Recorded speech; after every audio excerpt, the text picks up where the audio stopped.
Welcome to the Food Professor Podcast, presented by Cattle, Season 5, Episode 24. I'm Michael LeBlanc. And I'm the Food Professor, Sylvain Charlebois. Our very special guest on the show is Aaron Skelton. He is President and Chief Executive Officer of the Canadian Health Food Association. The CHFA is Canada's largest trade association dedicated to all things natural, organic, and wellness. Now, probably their most visible and somewhat difficult challenge, they've got lots of opportunities, is and Aaron talks about a little bit, is, you know, a whole host of new regulations that he and his members feel will kind of hobble them in the face of international marketplaces and manufacturing. Everything, we're all talking about stuff that is made in or made here in Canada. So he talks about that. They've got this SOS campaign. He's going to talk about that. Save our supplements. But anyway, it's a great interview. And he's a very he's a very passionate about the space. He's very experienced too. I didn't realize that he really was everywhere and went through the Shoppers deal back in 2013 at LeBlanc. So it must have been exciting. I must say, I mean, I as a former lobbyist, I do appreciate the work that Aaron is doing. And I think it is a space where there is lots of scrutiny and a lot of misinformation as well, because we know that a lot of reporters do get into the false claims and things like that. And that's all we hear about healthy products. But Aaron gives us a very, very constructive and hopeful spin to what's happening. Yeah, I'd say it's a good 360 perspective. So I think the people are going to enjoy the interview. That we'll get to that a bit later. I'm just off the plane after kind of plane trains and automobiles. I was celebrating with my partner Steve his birthday in Chicago. He's spent a bunch of years in Chicago. Steve Dennis, absolutely. Steve Dennis. I went to the restaurant. For those who've watched The Bear, I think you might have watched a show or two. There's a couple of episodes, fun factoid here, that take place at this remarkable restaurant, and it's actually a real restaurant called Ever, and it's a 2-star Michelin. And that's where my dinner was on Saturday. Lots of great, bunch of courses and chef stuff and dry ice and all kinds of and those stuff. are the things you enjoy. Absolutely. The service was like spooky. They were so nice. They were everywhere, but they were nowhere. Like, you're sitting there having dinner and the service is so smooth. Like, they know just when to be there and when not to be there. And there's lots of them. And it just, anyway, they took real great care of us. Wow. So shout out to the talented people at Ever. And I had my first deep dish Chicago pizza. I had a side order. It was fantastic. Big fan here. Big fan. I ordered it with a side order of a CPR manual. What a calorie bomb that thing is. Absolutely. They're the best. I'm all about the Chicago style pizza for sure. It's Chicago's poutine. It's Chicago's poutine. Anyway, there's lots of other great pizza. Locals don't eat it because they don't want a heart attack, but tourists come to Quebec and eat poutine. Well, let me tell you, Chicago, if you hadn't been, what a great food town. So anyway, I'm back from... So it's a good town to be there in February? Yeah, with a Canada Goose jacket or something particularly warm. It is cold. It is cold in Evanston, Lake Michigan, it is cold, minus 14, minus 15, but we were walking around, no snow. There's not very much snow. Yeah. Anyway, enough about that. Let's get into the news because there's plenty of it. So keep the show moving at a quick pace here because we've got lots to talk about. Let's a little bit of economic news. The CPI numbers are out for January. A little bit of eat up in inflation, but it's really we've spoken about it on the pod. It's kind of masking what the real kind of number is because of the GST holiday, which the general consensus, I don't know what you're hearing, was at least in the non-restaurant sector was like meh. But in the restaurant sector, they're kind of fond of it. But what do you think of the CPI numbers? And tell us about those. I'd say that really it is a mirage. It was the same thing in December, but this time around, of course, we have a full month. The GST holiday actually covered the entire month. It's the only month, January. And so we were expecting lower numbers, and obviously the food inflation rate is in the minus right now, minus 0.6%. At the store, 1.9%, but at the restaurant, it's at minus 5.1%. I actually did look at the GST holidays across the country, and there are differences of of 2 to 5, 6% between the reduction, the minuses and the holiday. So you can tell that really as people think that they're paying less, and they're probably paying less, because if you compare prices to November before the GST holiday, people are actually spending less on food. But it doesn't mean that prices have actually dropped. Prices have increased. So my guess is that, again, for February, when we actually see the report in March, February numbers will tell us that we're probably going to be close to the minuses. But in March, and that report will come out in April, I think we're going to be in for a little bit of a shock. So I think we're going to see some prices increase. But as you know, we've talked about this. Opportunity pricing is a bit of a concern for me. I mean, as soon as you actually take away a retail tax for a while, companies will actually go after that space. And I did say that in December in Ottawa at Senate, along with David DOGE, always been concerned about opportunity pricing. And so if you look at, say, Canada in food service, whilst This is Canada was telling us that it was at minus 5.1%, if you look at the GST holiday overall, we're probably close to 3.54%. That's the actual food inflation right now at the restaurant, but nobody really notices. You know, it's interesting because, of course, I was in the U.S. talking to lots of great people, and they were just looking, you know, the kind of consensus was, geez, I thought we had inflation kind of beat. Maybe we won the battle, but not the war, because their inflation numbers are kind of heating up a little bit now. You know, the poster child for that is the price of eggs. We've talked about that several times. So I wouldn't surprise me that, you know, that we'd see numbers in the threes, right? Because that's what we're starting to see in the U.S. Now, let's talk about what's happening, because I think it has knock-on effects around the world and here in Canada around this whole DOGE going in and stripping agencies out and ending agencies. So I guess their philosophy, if you can call it that, is, you know, like, you know, move fast and break things, and if we break something, we'll fix it. You know, they accidentally lay off a bunch of people who are inspectors. Yeah, cut and apologize later, or hire them back later. So there's a whole bunch of this. Exactly. You know, we cut some people that we shouldn't have cut. Anyway, we won't talk about if this is the right approach or not. But the USDA and the FDA are starting to be impacted now. Well, that's what I wanted to talk to you about. That, and I also want to talk to you about, you know, how we might think of something like, not DOGE, but something like it here in Canada, because we'd like a little more information about things that happen. But anyway, let me start with, you know, as you've been watching this, as we've all been observing, I'm seeing like very senior leadership either take a package. 80,000 civil servants took a package, apparently. And you and I would know that people who are going to take a package are probably the better folks who can find a job. Maybe they're close to retirement, but maybe they're also saying, well, I can go I'm very talented. There's a lot of very talented people in the civil service. Absolutely. And then there's some other very important inspectors that are being let go. Some are being hired back. What are you observing? And do you see any implications for us here in Canada or the ag sector at all? Well, I think it's coming. I mean, people may not know this, but when it comes to food safety, we do collaborate with our trading partners quite a bit. We rely on them. They rely on us. So there's always, I do believe that the CFIA in Canada, the Canadian Food Inspection Agency, has a very good relationship with our counterparts in the U.S. And now what we're learning is that in food safety, particularly food safety services, are being impacted by DOGE and what it's doing.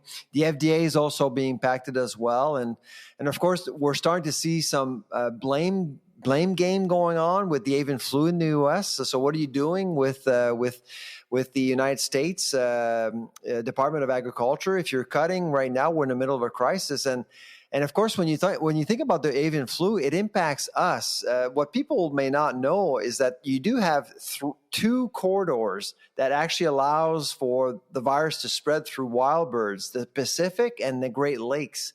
And that's why right now you're seeing both BC and Ontario being impacted by the avian flu. Oh, if you don't control the spread in the U.S., you're doomed in Canada eventually. And right now, the new Secretary of Agriculture has actually notified industry that they've lost control.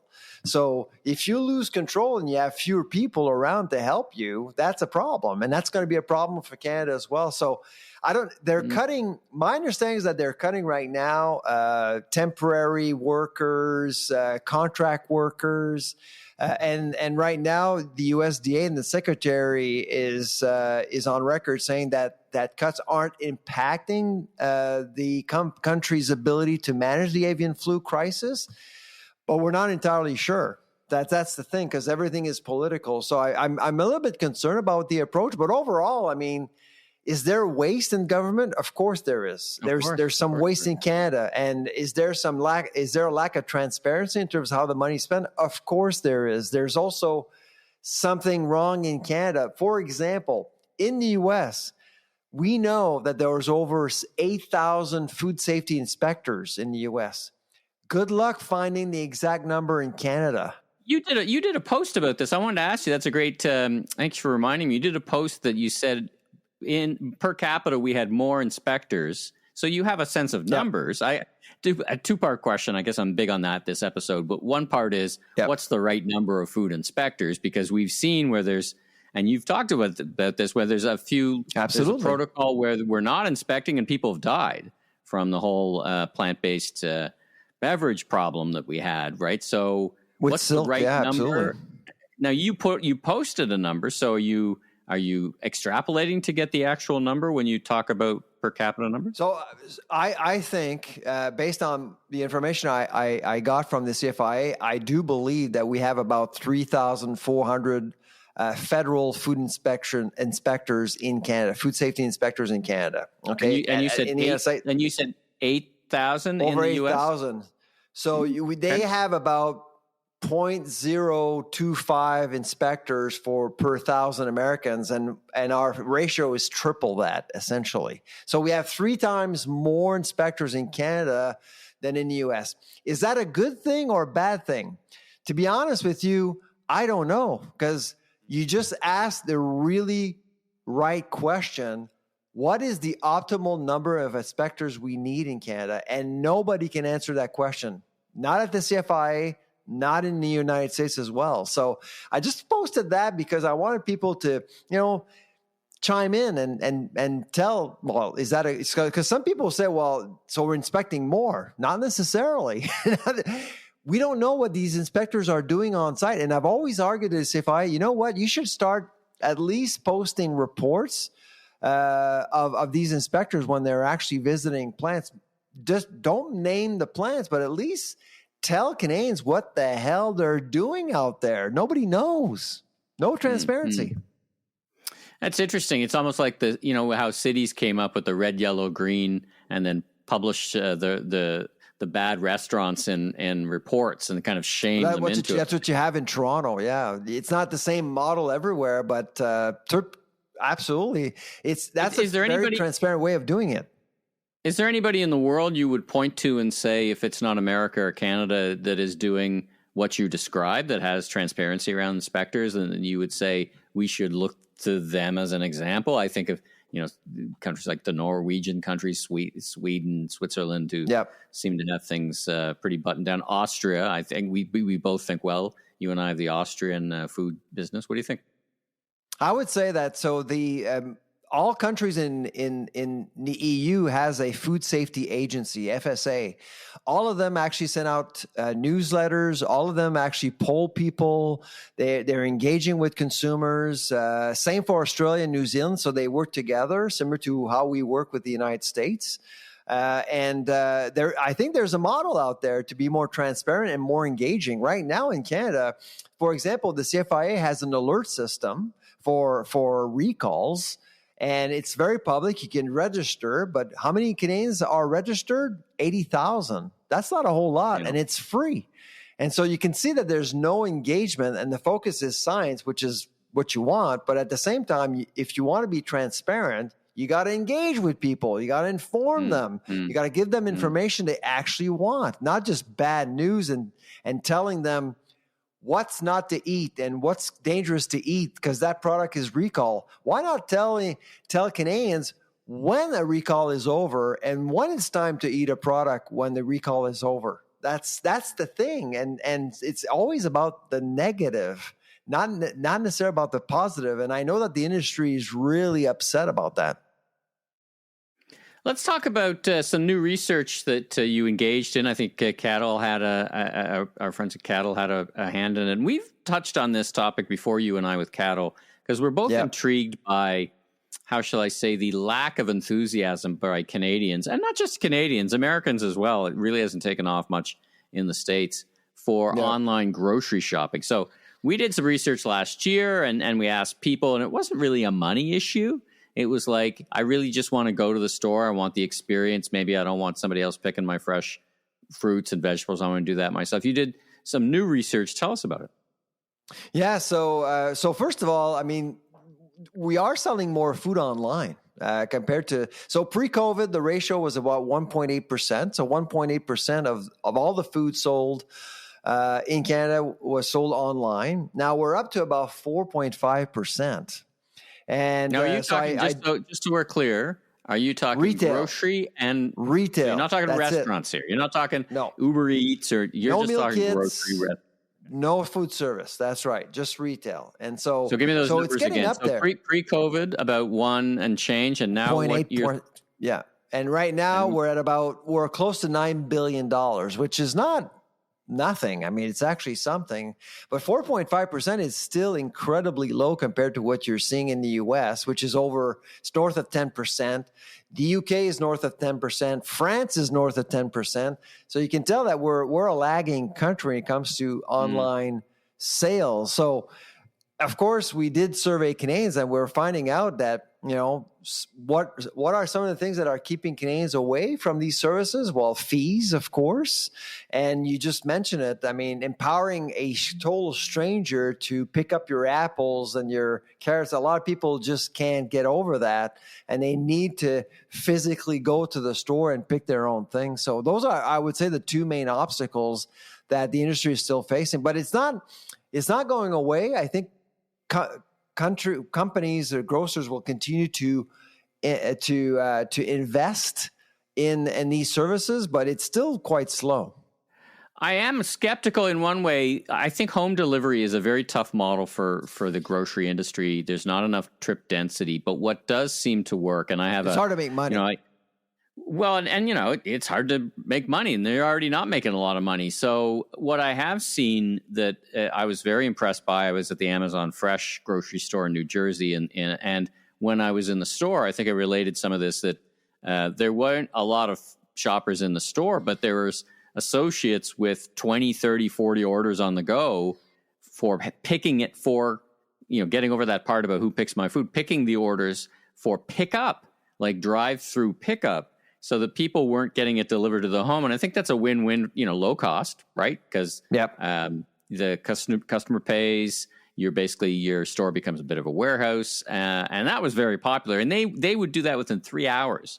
If you woke up at noon, as I'm sure you do on most weekends, you get up at noon and decide you want groceries, you can go pick them up by 3 p.m. in that model, which I think is very powerful. Right. And I know I've used the Walmart door. I've used Walmart pickup for groceries here. Very strong, very powerful, very efficient. Yep. It's great at my door, friendly people. So every now and then I do doorstep pickup too. I did it for my mom with Metro. Metro did a great job. Never tried them before. So I think it's one of those things. It's great when you need it. And I don't know, I don't know. I think that, when you look around the world, South Korea is one of the top countries at 25%, but it's a very densely populated place, right? You get trip density, yeah, absolutely, and a lot of other things. Anyway, fascinating. Well, China is up there as well because of the work coming from Alibaba, for example. Yeah, and they do some interesting collaborative neighborhood stuff. I don't know if you ever seen it. They order to a block, and they bring 20, 30, 40, 50 people's order to the street corner or the block or the community, so everybody can pick it from there, as opposed to going to each individual apartment, right? There's another model where you kind of neighborhood collaboration stuff. All right, well, listen, we still got lots more news to get through, but let's take a break. It's busy. It's fun. Let's take a break. Let's get to our interview with Aaron from the CHFA. But first, we're going to hear from our very good friends at Cattle. Does your digital customer engagement strategy need a serious upgrade? Enter Cattle, Canada's consumer insights powerhouse with the largest, most active panel of everyday shoppers. They're not your typical sponsor. They're the voice of the consumer, always in the know on the hottest trends and shaping what's next. So why Cattle? They go beyond consumer insights. They're trailblazing the future of ratings and reviews and leading the charge in user-generated content with unmatched syndicated receipt data and the ability to gather reviews across any category. Cattle partners with giants like Walmart, Canadian Tire to deliver results that count. Visit askcattle.com now for an exclusive The Food Professor podcast listener discount on your first review or research campaign today. That's askcattle.com. Aaron, welcome to the Food Professor podcast this afternoon. How are you? I'm doing very well. Thanks for the opportunity. Long time listener, first time participant. So looking forward to it. First time caller. Yeah, you got it. Well, thanks for joining us. Sylvain was very happy that you agreed to join us. So looking forward to a great conversation. Let's start in talking about let's talk about you. Who are you and what do you do for a living and how did you get to be you? So Aaron Skelton, I get the honor of leading the team over at the Canadian Health Food Association. I sort of came to the opportunity, actually didn't realize it when I was a kid, but spent most of my life sort of in and around health food. I had a mother who did accounting. I should say have a mother. She'll probably listen to this podcast. She's still alive. So worked in accounting and actually worked for some of the early supplement companies in Canada and went off to the University of Guelph, proud Griffin alumni, and had the opportunity to take, which was turned out to be a fantastic program there called the Nutrition and Nutraceutical Science Program. And came out, I think like most grads, sort of bright-eyed, bushy-tailed, ready to change the world, and had the passion, but didn't have that other side of the equation, which was experience, and learned very quickly it was necessary. So looked around for opportunities where I could take this, passion for health and wellness that I was building upon at a university and apply that, and had an opportunity to work for a great company called LeBlanc Companies for about 10 years, playing different leadership roles in their health division. Finished it off with a really interesting couple of years, sort of working very closely with Galen on standalone health food stores. And through that experience, I just got exposure to so many small brands and some of the challenges they had, even with working with large companies like Loblaws, and the opportunity that I think still exists in retail to really tap into what health and wellness means for the vast majority of Canadians. And unfortunately, that got sideburnered because of this small acquisition you guys might have heard of, the $12 billion we spent on Shoppers Drug Mart. And so best laid plans. And unfortunately, so that got sideburnered, and I had the opportunity to, and just truthfully, guys, stay and do work I wasn't as passionate about, or take a leap of faith after 10 years and try something new outside. And so a partner and I started up a company called Green Space Brands, where we really saw an opportunity to aggregate some of these smaller, medium-sized health food companies. And had the tremendous experience of going public. Had a experience which I have yet to settle on if it was positive or not, of starting a grass-fed dairy business in Canada, which, Sylvain, I know you have some opinions on. Challenges of trying to do anything novel in that space. But had a great run there, 5-6 years, grew a tremendous company, a tremendous team.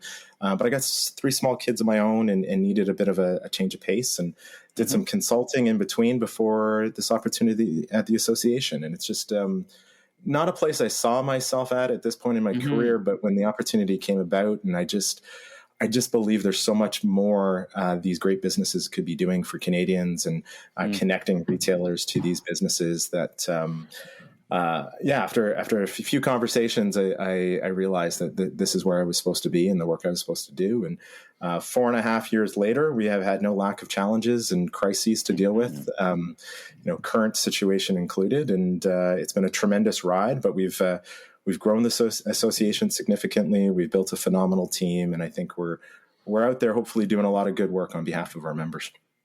Well, it's such a interesting background. How do you define yourself, or how do you describe yourself? I mean, a big part of your role, we're going to get into this a little bit more, is lobbying and public advocacy.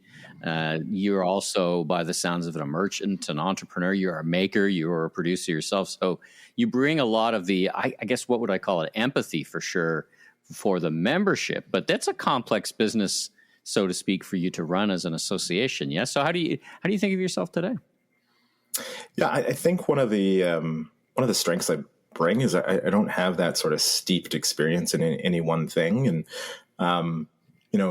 often I think generalists are looked upon as not fulfilling certain roles as much as they could, and I kind of take a bit of a different approach. I think I know enough to be dangerous in a bunch of different areas, and I think there's that Steve Jobs quote, firm opinions loosely held.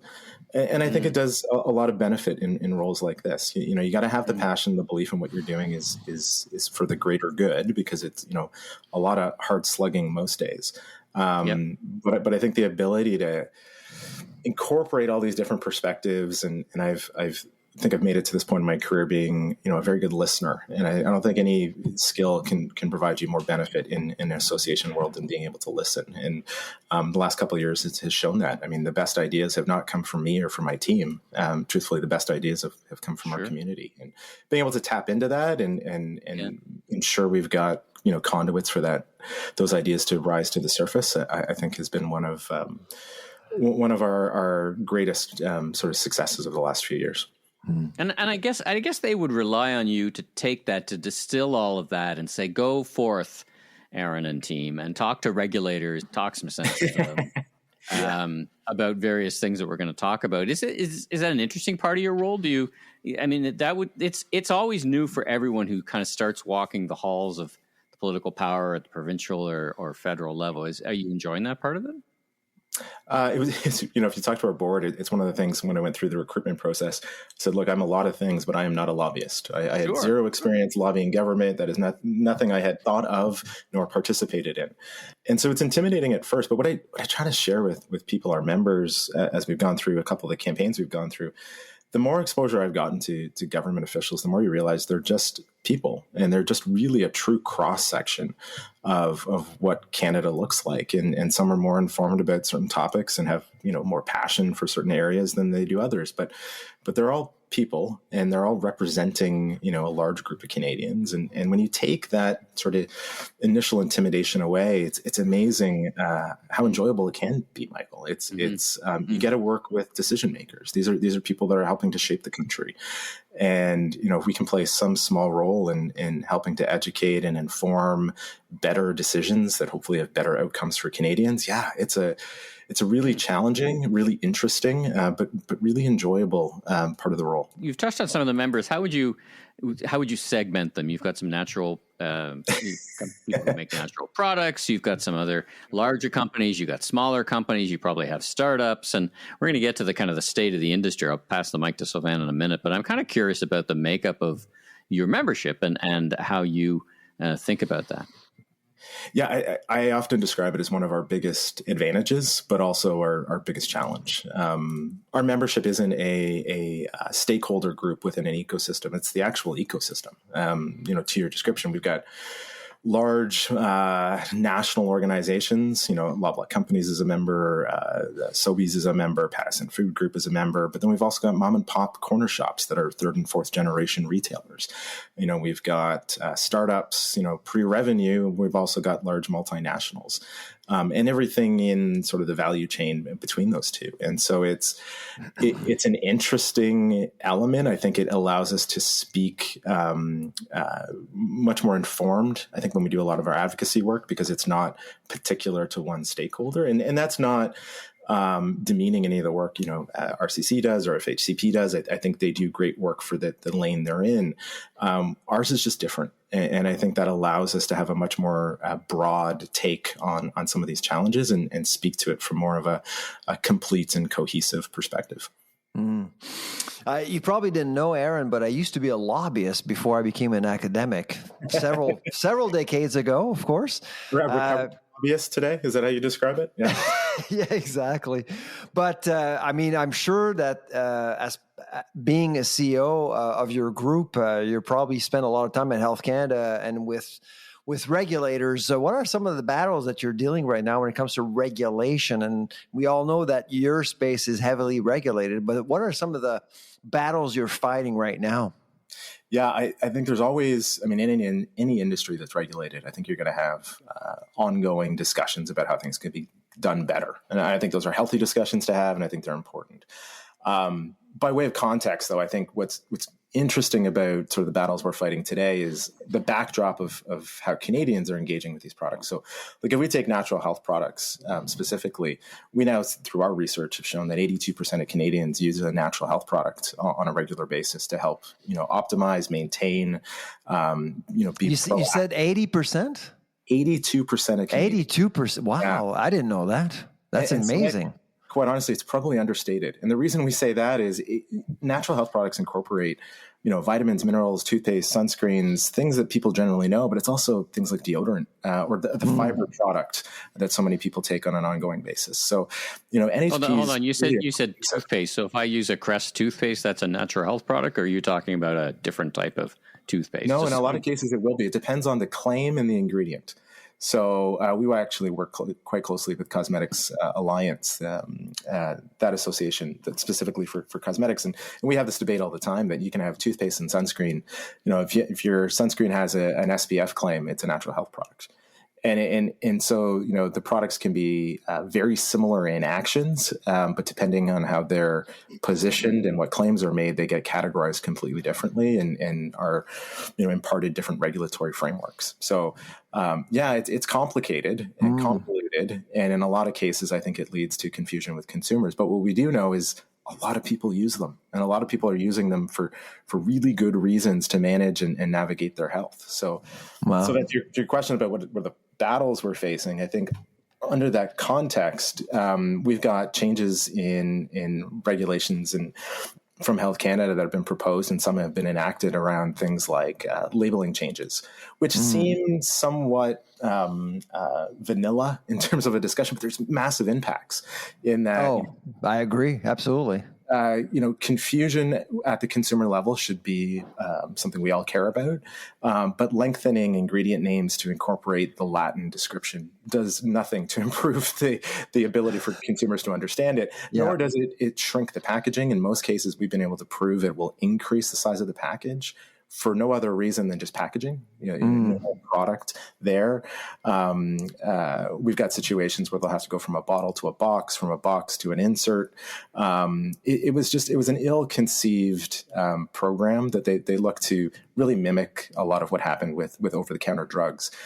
And over-the-counter drugs and natural health products are just very different products with very different risk factors. And we think that should impart different labeling requirements. So the labeling requirements is a concerning one. It's harder to get people interested in. But I think once they understand the implications, they're obviously concerned with the steps that Health Canada has taken. And then we've got this big one that's sort of looming around cost recovery, which is by definition is not something the industry is against. But we are against it when we're being asked to really pay for a system that isn't functioning properly. And when you say cost recovery, what do you mean exactly?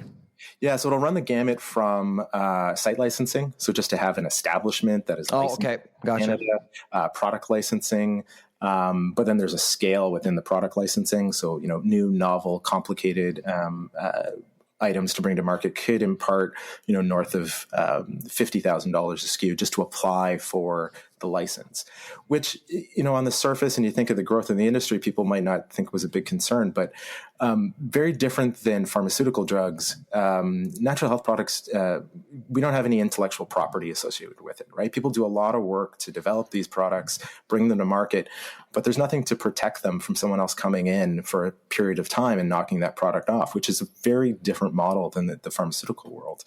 Pharmaceuticals also don't collect GST and HST. So, the NHP market contributes over, $450 million in tax already to the government. And none of that was included in any of the discussions around cost recovery. So, we've got these big looming issues that we've been trying to get some attention on, and I think garnered one of the biggest grassroots advocacy campaigns with our Save Our Supplements campaign.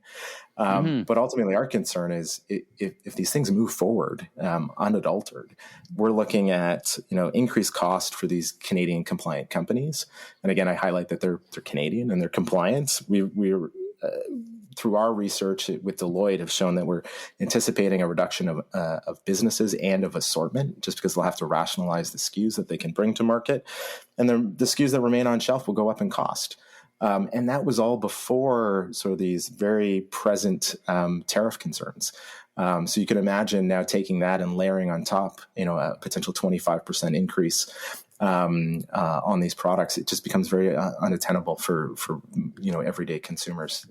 So that's a big concern for us. I think we want Canadian compliant companies servicing Canadians, but all the changes they've spoken to and are looking to implement do nothing for the e-com market, nothing for Canadians purchasing from U.S. companies or international companies, which are not mandated to be compliant with Health Canada rules, nor are they monitored by Health Canada. So it always confounds me. It feels like you're putting extra padlocks on the front door, yet leaving the side screen door open. So I think we've just been urging Health Canada that there is a better way to achieve their mandate, and this is simply not it. Right. Let's shift gears here and focus on the consumer, or consumer trust and transparency. There's lots of scrutiny over health claims and product authenticity. What work have you been involved with in terms of making sure that consumer trust remains at a high level in Canada with your group? Yeah, I think this is such an important question. So much of the research we have done have pointed to the fact that Canadians are looking to purchase products from companies they trust, companies they feel are being transparent and authentic with what they're bringing to the market. So I think it is top of mind for Canadians, which means it should be top of mind for all of us. With natural health products, that one's easy. Health Canada reviews and approves every label, every product that goes to market. And so if a Canadian sees an NPN number, natural product number on the package, they can rest assured that product is sort of past the scrutiny that Health Canada applies to it, which is quite high. So those health claims are very precise and very intentional with how they're conveyed. So I think on the natural health product side, we have a great regulatory system to call that out. On the food side, it can get a little bit more challenging, but what we've seen in our research is Canadians trust third-party validated much more than they do brand validated. And so what that speaks to us is the importance of getting third-party certifications and validations, whether it's B Corp, whether it's the Canadian Organic certification. Being transparent and accountable to those things is really important. So we've worked with those partner organizations to make sure we can bring more focus and more light to those types of certifications. But also realizing that, Canadians will give you credit for wherever you are as long as you're transparent with it. So then I would offer up that, being perfect isn't necessarily the target for a lot of these companies, but I think showing where you are and what work you're doing to move the needle closer to the target is just as valid. And so we really work with our member organizations to find, better ways for them to do it themselves, better ways to have it validated by third parties, but also just trying to motivate them to be transparent, that even if they're not where they want to be, talking about that and talking about what steps they're taking really resonates with Canadian consumers. I've been talking to a lot of business CEOs about the current state we're in with, the tariffs and really the end of a global trading system as we kind of knew it before. And it feels like there's both risk and opportunity for Canadian brands. In other words, there's a passion for finding, consuming, shopping from, shopping at something that's connected to Canada. But then there's also risk about how do I scale the business if it's tougher to ship it to the U.S. And how are you thinking about the current environment in those two ways, if you think about it in those two ways? Yeah, I definitely think about it. It feels all consuming these days, whether it's just a regular. How do you not think about it, right? Yeah, how do you not? Right? Yeah, it's everywhere. I've been at a political fundraiser this morning. I've already done an interview for a newspaper in Canada on the same topic. So we know that the viewpoint that the U.S. has taken towards trade with Canada has shifted. And I think that is a fundamental policy change. And I don't think that's something that is simply going to go away. We've got it for another 3.75 years. Yeah, but I do think it's forcing us to come to grips with the reality is we haven't paid enough attention to our domestic food manufacturing, production, and even interprovincial business. I think is being drawn into the light, as it should be. So I gotta think part of the narrative. And I don't mean narrative in a pejorative sense. I mean, hey, listen, if you want us to be successful, as Canadians seem to want us domestic to be successful, let's take a second look at all these regulations that aren't held globally. Like it's just a global thing. I got to think that plays well from hey, here's an opportunity that you can have a discussion with and say, listen, if you're asking me how to accelerate better or more Canadian brands, let's look at this opportunity, for example. Yeah, you guys got to be thinking about that, right? Look, we got to make it easier for Canadian businesses to do business in Canada. I think that has to be, a title on a chapter in the playbook that we have moving forward. And to your point, I think that can take a bunch of different sort of lenses to the problem. Right. Reducing regulatory friction has to be one of them. Building increased equivalencies between different countries so we can open up some of those trading routes absolutely needs to take place. And we also can't misplace, I think, our passion and mistaken this push for made in Canada, which is critically important now. But it's also, physically manufactured in Canada is important, right? There's a lot of sourcing in the NHP industry that has to happen from products that, we can't source domestically. Sure. But it's bringing jobs. It's bringing, that ripple effect of economic benefit to those communities. And so, yeah, we got to make it easier for Canadian businesses to do business here. We got to make it easier for us to do business with ourselves. And I think the government would be well suited to put some, policy positions forward, and whatever the timeline is on the next general election that speaks to that. Because increasing the regulatory burden on compliant Canadian businesses isn't going to move the needle in the right direction. One last question for you, Aaron. It is about the RFK Jr., factor out of the U.S. He's all about naturals, all about, making America healthy again. How will that impact Canada, you think, and your members over the next couple of years? Sorry, who's RFK Jr.? I haven't heard the name. He had a famous uncle. Yeah. You might think of it. Look, I think RFK is a lot of things. I think he's an incredible environmental lawyer. I think he, first and foremost, though, is a disruptor. And even the best of systems and relationships can benefit from disruption. So, look, Canada has been a global leader for a long time around natural health products. I think this is an opportunity for us to further our work with Health Canada to make sure we're evolving our own regulations, ensuring that Canadian companies can adapt and can remain competitive. I think anytime we're shining a light on challenging subjects and having uncomfortable conversations probably means we're doing the right thing. I would only urge people who, apply that skepticism and scrutiny to, the areas that he draws attention to apply that same skepticism and scrutiny to the things that he professes. But at the end of the day, disruption is a valuable tool, and I don't think we want to miss and pass this one up. Absolutely. Well, Aaron, thank you so much for joining us on the Food Professor podcast today. And this is great. Any advice or any information in terms of how do we get in touch with your organization? Yeah, so you can always check us out at our website, chfa.ca. We've also got our advocacy and lobbying program that's going on saveoursupplements.ca. And then we've got some exciting events coming up. Our big one in Vancouver at the end of April, our CHFA Now event will gather together the community of retailers and manufacturers. And hopefully one of these days we'll get to have you two gentlemen out to join us as well. We'd love to. Absolutely. Enjoy. And thank you again for joining us today. Thank you so much. Let's talk about, you posted something that got me thinking. Of course, I'm thinking about eggs. And you posted some kind of... You're thinking when I post something? Wow, that's a shocker. That here's, if you wanted to grow your own eggs, here's the limit. There's limits in different places in different provinces. I wanted to ask you about the true practicality, risk, and economics of growing your eggs at home in Canada. Because I was talking to somebody about this, and they said, well, listen, everybody likes chicken. You like chicken. I like chicken. Well, guess what? Well, like coyotes like chicken, like dogs like chicken. Everybody likes chicken.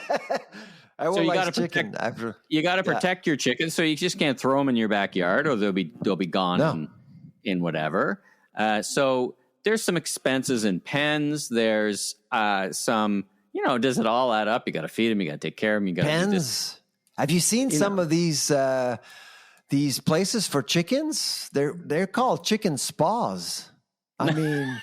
Some people spend thousands. Well, think about it. Think about the profile of these people wanting to raise chicken in their own backyard. They love animals. They want to take care of animals. They actually take care of chickens the way they take care of their pets, cats and dogs. Okay. So think about it. I've actually visited many of these chicken coops, and they're like spas. They have lights and heaters, and there's all sorts of stuff going on. It cost them $1,000. Don't tell me you can actually make eggs economically with a chicken spa. Come on. All right. Well, I'll give you that one. But is there a way that, eggs are very affordable here? They're a very affordable product here in Canada, and there's no shortage, very easily accessible. We've talked about, we've had on the show. If you want chickens in your own backyard, do it for you, and do it because you want to teach your kids where eggs are coming from and all that stuff. Not the economic, but not the and biosecurity. There's a biosecurity risk too. But that's the other issue.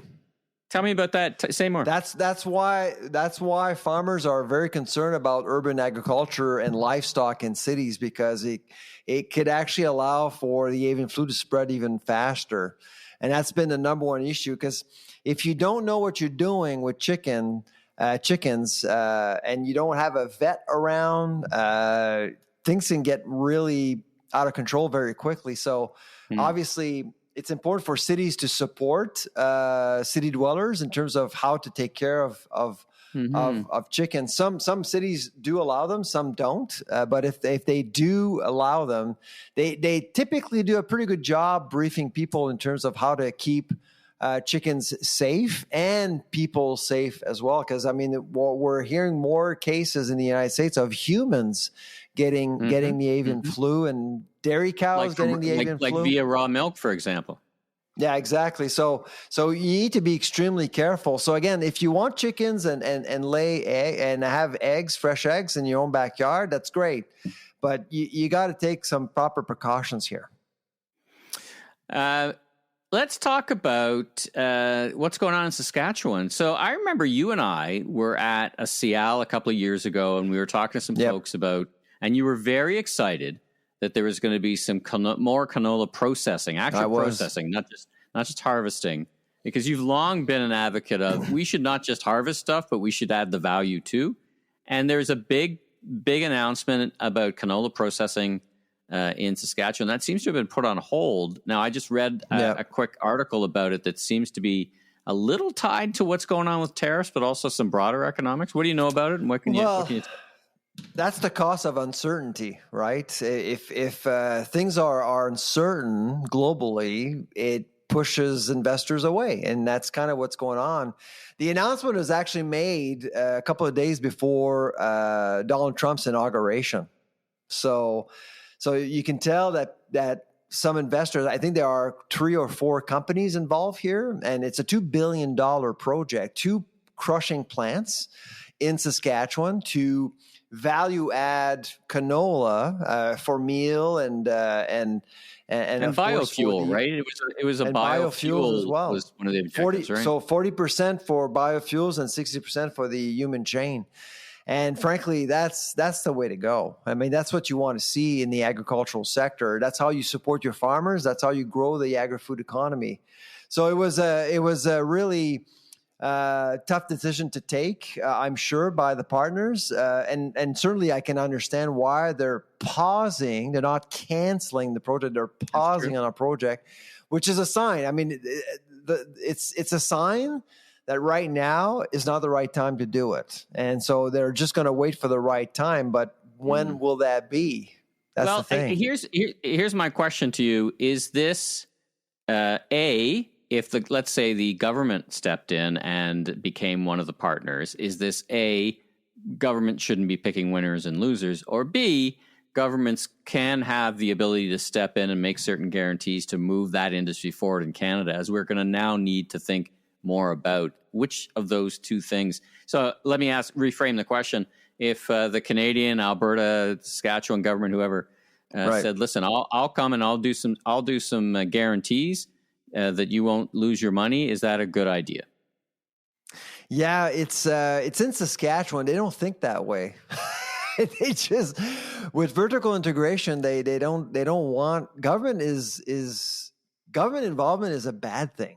So even to backstop alone, even to backstop, like not even to be a partner, but to say, listen, BDC, or we've talked to many of these people, kind of say, listen, let me take some of the risk out of it. Remember, like the U.S. government did with the COVID vaccine. It said, let's take the risk out of it. I think the focus is more on the viability of the project overall. So my guess is that partners may have actually looked at some of the options, but before you knock on someone's door, you want to know what the answer is going to be. So, that's my guess here. And AGT is actually one of the partners. AGT is the massive organization out of Saskatchewan selling pulses to the world. It's a company that actually generates more than $1 billion worth of sales every year. And they understand global markets. Murad Al-Kahib is the CEO. I know him very well. He's a great guy. He understands global markets. And my guess is that when he saw Trump coming in to the White House, he felt maybe we need to pause here. So I think that those are the kinds of conversations that was happening from November to January, and they decided to pause. So I think I'm still hopeful that things will happen because Saskatchewan needs it. Because it hasn't been canceled yet, so that's at least that's the good news here. Okay, well let's keep an eye on that issue. Did you see in the news announced this week? Loblaw is making a big statement. Now it's not unusual for Loblaws around this time of the year. I was going to say it's not unusual for Loblaws to say, "Hey, we're investing a bunch of money." This seems bigger. I've seen numbers of the $10 billion, but and.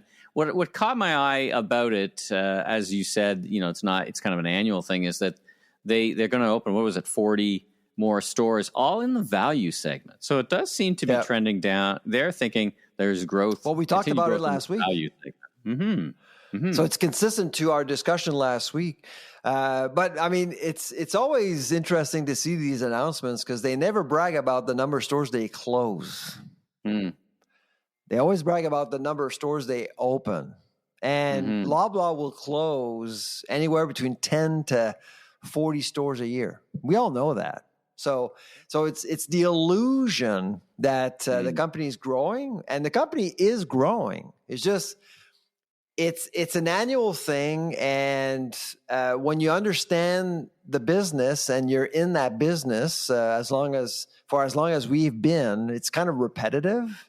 Like, give me something new. So the number is always out there. So a couple of $1 billion, and then the number of stores. Okay, what else are you doing? Like, are you thinking about launching a new line? Are you looking at another market?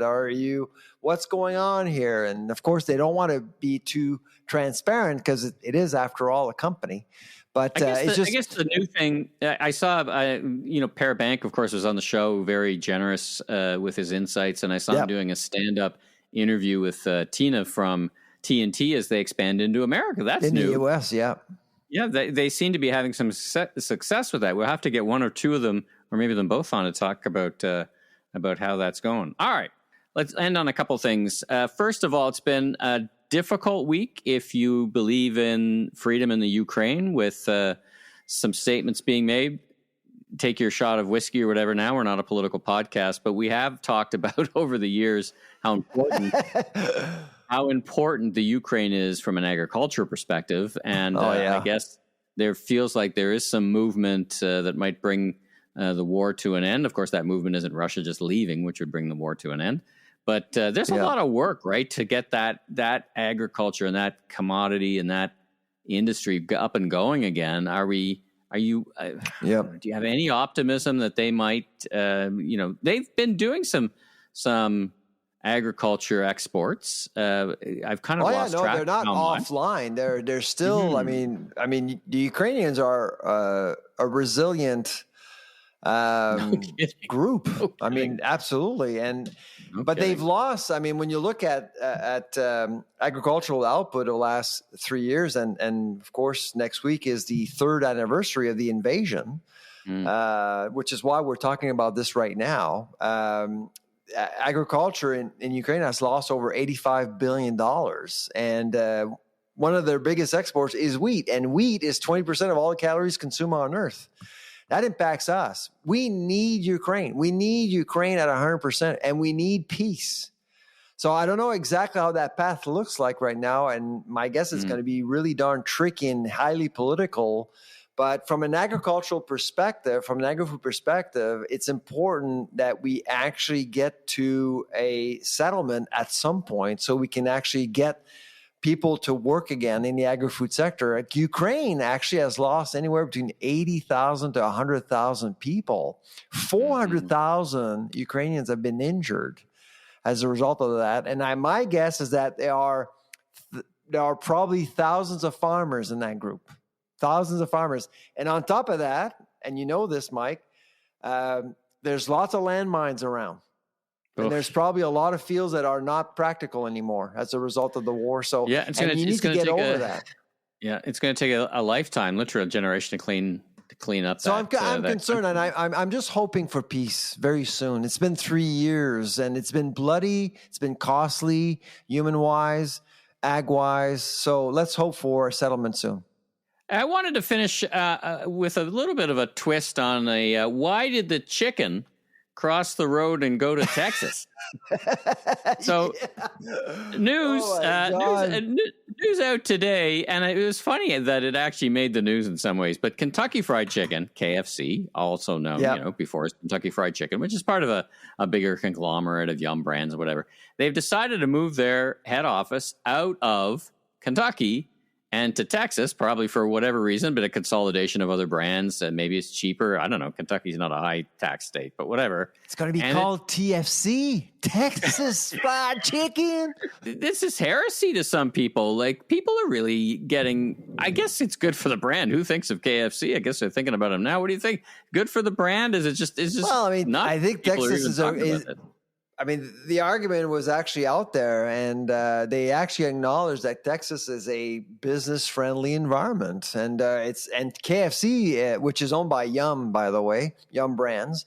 It's not the first company going to Texas. There's been several companies going to Texas. It's just this one actually I caught the media's attention because it is called, after all, Kentucky KFC. Fried Chicken, and the governor of Kentucky, of course, came out expressing his utter disappointment.